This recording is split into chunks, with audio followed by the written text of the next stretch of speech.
in Pittsburgh has issued a flash flood warning for Allegheny County in southwestern Pennsylvania, southeastern Beaver County in western Pennsylvania until 8:45 a.m.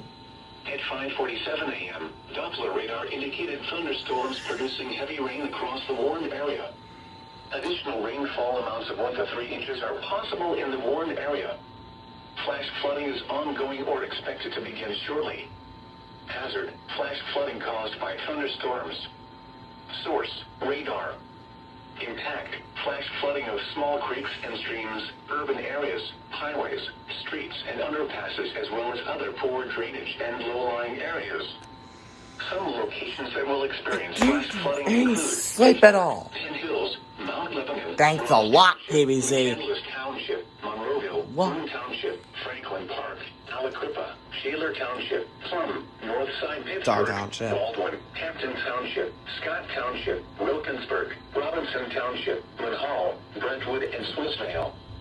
Turn around. Don't drown when encountering flooded roads. Most of flood deaths occur in vehicles. Please report observed flooding to local emergency services or law enforcement and request they pass this information to the National Weather Service when you can do so safely.